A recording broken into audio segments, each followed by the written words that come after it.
The fastest way to ruin your dating life is convincing yourself that dating down is somehow generous. It isn't. It's expensive. And I don't even mean financially. I mean mentally, emotionally, spiritually.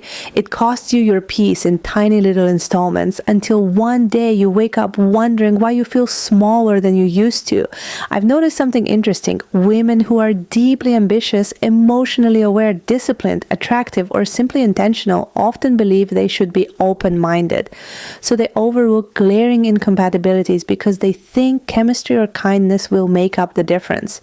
But attraction doesn't erase misalignment. It just delays the moment you have to face it. Dating down almost never looks like dating someone who earns less money. That's the internet's version of the conversation. Real life is much more subtle. Dating down is dating someone whose standards for themselves are consistently lower than yours.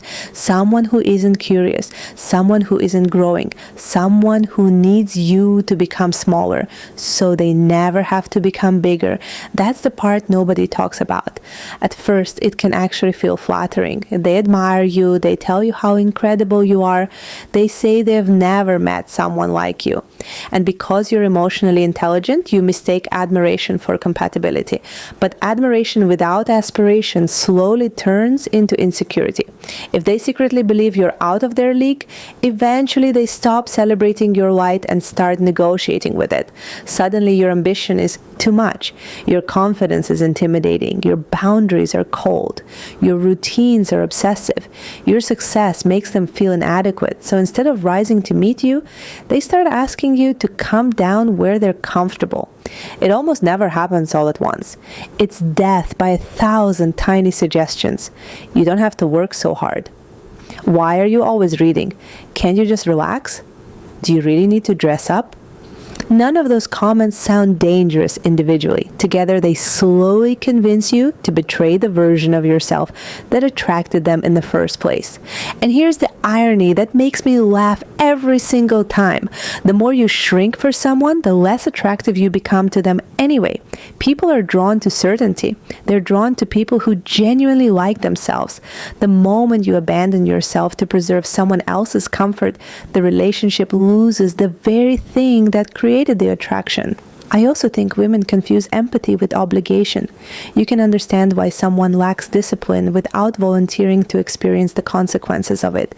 You can have compassion for someone's difficult past without assigning yourself the job of becoming their future. Those are two completely different things. I love people. I genuinely do. I want everyone to win. But I refuse to build a romantic relationship on potential. Potential doesn't pay emotional bills. Character does. Consistency does. Self-awareness does. Accountability does. I'm interested in who someone is repeatedly, not who they promise they'll become after I love them enough. And let's also retire this fantasy that you're somehow shallow for wanting someone who matches you. Since when did compatibility become arrogance? If you've spent years becoming emotionally regulated, financially responsible, physically healthy, intellectually curious, and deeply self-respecting, why would expecting someone with similar values suddenly be unreasonable? That's not elitism, that's alignment. The healthiest relationships I've ever observed aren't built on one person dragging the other uphill. They're built on two people happily climbing the same mountain together. Sometimes one gets ahead for a while, sometimes the other offers a hand. But neither person decides to unpack their bags and permanently live halfway down the hill. That's the difference. So if you're constantly explaining away someone's lack of effort because they're really sweet, ask yourself something. Are they actually adding to your life? Or have you simply become attached to your own generosity? Because generous women sometimes fall in love with giving instead of receiving. And those are not the same experience. My standards aren't about finding someone who's perfect. They're about protecting the woman I've worked very hard to become. I like her too much to negotiate her away. And I hope you eventually feel exactly the same about yourself, because the right relationship should feel like expansion.